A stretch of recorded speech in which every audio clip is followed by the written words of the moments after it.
This is the third in a series of three videos. So this is the last video in the series, where I take three very specific arguments that people have raised against Adventist theology. And in my conversation with Adventists that have kind of lost their faith in the Adventist theological system over the years, it is usually one or more of these three arguments that were the reason for them to decide that they no longer believe in the Adventist way of thinking about these things.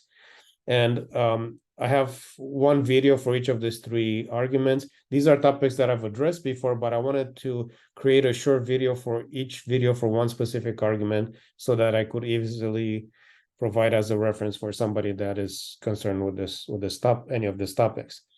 So in this video, I'm going to talk about the idea that the Adventist view of the investigative judgment robs people of the assurance of salvation. And the idea is basically that, you're going about your life as a Christian, but you know that sometime in the future, your name is going to come up in the judgment and God is going to look at the books and find out that you have all these problems and you never know if you're saved or not. And it's that's the kind of reasoning that people raise. And they assume that this is a cause for anxiety and a cause for people not to be able to appreciate the gospel and not to be able to have assurance. Now, there's a problem with this argument that a lot of people don't realize. Logically speaking, there's a problem with the way the argument is formulated. So I'm going to go over that in this video. Okay, so if we look at different views of salvation, just kind of get a broad look at people from many different belief systems, many different religions. How are people saved? You have anything from people believing that they're not actually lost, so they don't need to be saved. So, for example, Buddhists might say, we're not lost. We just need to reach enlightenment, or we need to grow as human beings, but we're not actually lost, or we're not sinners necessarily, or anything like that. An atheist doesn't believe in God, obviously, so they don't think they're lost because there's nothing to be lost from. Then you have the pagan systems, which believe in being saved by works. So you did something bad, and you got to do some good stuff to redeem yourself. That kind of idea. In Catholicism, you have a combination of faith and works. So yeah, there's some things that God did to save us, but then there's still some things you need to do. In Protestantism introduced the idea of grace through faith, where we're saved entirely by God's grace, but we need to have faith in God's gift of grace. And then on the other side, you have universalism that says it's all grace. Even if you don't have faith, even if you don't believe, you're still going to be saved. So everybody in the end is going to end up in heaven. So these are some of the broad categories about how different people are saved. Now, when it comes to Protestantism ended up creating three different trajectories because of the logic of how Protestantism works. So if you're going to say that you're saved by grace, you kind of put yourself into a corner, because the question is, how does God decide who's saved and who's lost? He's not saving anybody like he is in universalism, because then you've kind of switched sides. You moved over to universalism. You're no longer in the Protestant section. In Protestantism, not everybody is saved. So if you're saved by grace, then how does God decide who's saved and who's lost? Because he cannot do it based on the person's life or works, because that's one of the other systems, right? So there's three ways that Protestantism answered this question. And they're usually known as Calvinism, Arminianism, and once saved, always saved. And a lot of times people mix those together, so they think Calvinism and once saved, always saved is the same thing. Or other people say once saved, always saved, and Arminianism is the same thing. But no, they're three different categories that have very specific differences. And these are the three ways that Protestants have found to as an explanation for how God can save people by grace through faith. All right, so what is the difference between these three groups? The question is, does a person have free will or not? So that's the difference between Calvinists and Arminians. So Calvinists say, well, a person doesn't have free will, so God predestines them to be saved and lost. So that's their way of explaining this question. How is a person saved if it's by grace? Well, God predestines some people to be saved. He predestines other people to be lost. Then of Arminians will say, no, you have free will, so you have to choose one or the other. And the way Arminians explain this, they say, well, the choice is not a work. So by simply choosing to accept Christ's salvation, you're not doing anything. You're just accepting a gift that is being given to you. So it cannot be considered a work. So then you're still saved by grace through faith because your choice doesn't count as a work. But in this way, it's not a matter of being predestined, because if you're predestined, how is that fair? I mean, why would God choose to save somebody and send somebody else to hell, or why would somebody be lost if he has nothing to do with them? So there is an element where you have a choice in the matter, and so on. So those are the two main options. But then you have the third option of once saved, always saved.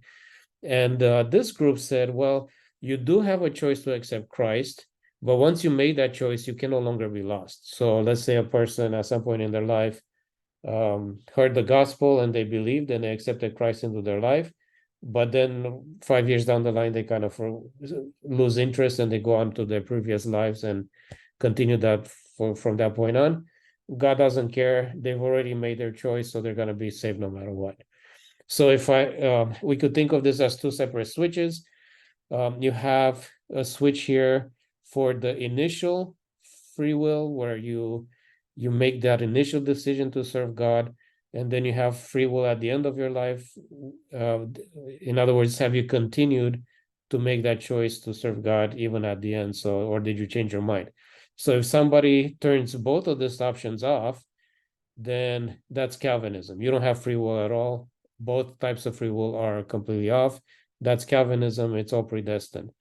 If you turn on free will at the initial point, but you leave it off at the final part, then that's once saved, always saved, because you have a choice to be saved, but then you don't have a choice to turn away anymore after that.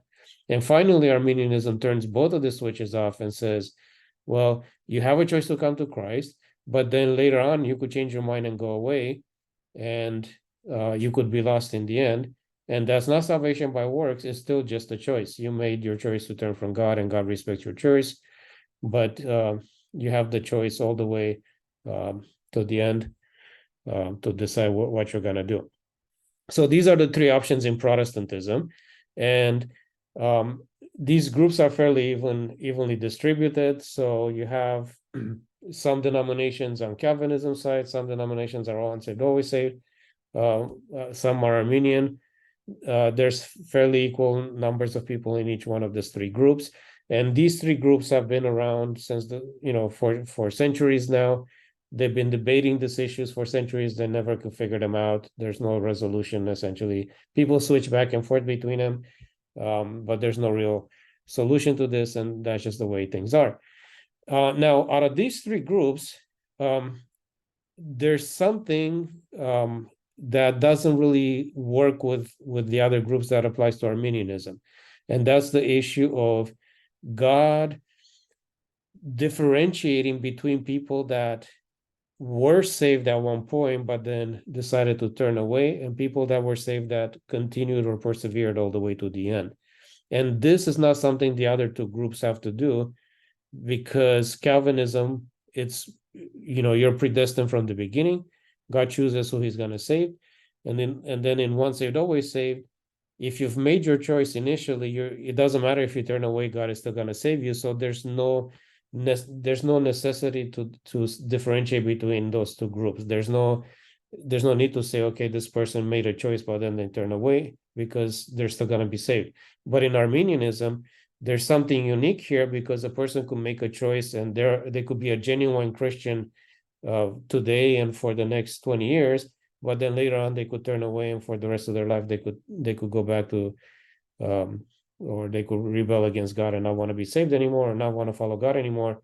And God has to make a differentiation between people that persevere and people that don't. or true Christians that were true Christians at some point and they continued all the way to the end, or true Christians that at some point apostatized. So there's an element of judgment in Arminianism that does not exist in the other two options. Okay, so with that said, how does that apply to Adventism? Well, let's go back to 1000 AD. Sometime it's 1023 years ago, I guess. Let's say there's a person there at that point in time, or let's say there's two people at that point in time. One person accepts Christ and continues on to follow Christ for the rest of their life, and then another person accepts Christ and then turns away. Now, in a traditional Armenian mindset, somebody will say, well, okay, so they both die, and then God has some kind of judgment, and the person that persevered goes to heaven, and it's not because they earned it in the sense that they persevere so they're in heaven. It's just that their ultimate life choice was to follow God, so God respects their choice and they go to heaven. But the other guy, their ultimate life choice was not to accept Christ. So even though they were Christians for a while, and they turn away, and God respects that choice and then sends them to hell. So in the regular Armenian mindset, in 1000 AD, both of these people died. They go somewhere and they're judged, and God decides if they go to heaven or hell. Now, Adventists don't believe that people go to heaven or hell immediately when they die. So an Adventist will say, yeah, even though both of these people died in 1000 AD, they don't need to be judged right there because they're just sleeping in their graves. The judgment happens in 1844. That's when God differentiates between them and says, okay, this person stuck with me, this person didn't, so I have to respect their choice. In the Adventist mindset, the exact same thing happens as in the Armenian mindset, except that it happens 1,000 years almost or more into the future, as opposed to happening immediately when the person died. So there's no substantial difference between the Adventist view and the Armenian view. It's just a matter of timing. This judgment happens in 1000 AD. This judgment happens closer to the present because the people are dead anyway, so it doesn't matter when it happens, right? So by simply moving the timing of the judgment forward or backward in history, you're not actually changing anything in terms of the substance of how the person is saved, in terms of their ability to have assurance or not. All those things are exactly the same, because all you're doing is you're moving the date. You're not really changing anything else. So the whole argument that the Adventist position of the investigative judgment robs people of assurance is intrinsically flawed. It cannot logically happen this way because there's nothing of substance that is changed between the two views. So unfortunately, a ton of people have come across these types of arguments and stumbled over them when in fact they're intrinsically flawed. Like all three of these arguments that I've covered in this past three videos, they just don't work the way the logic of them breaks down, and yet so many people have been affected by them, which is unfortunate.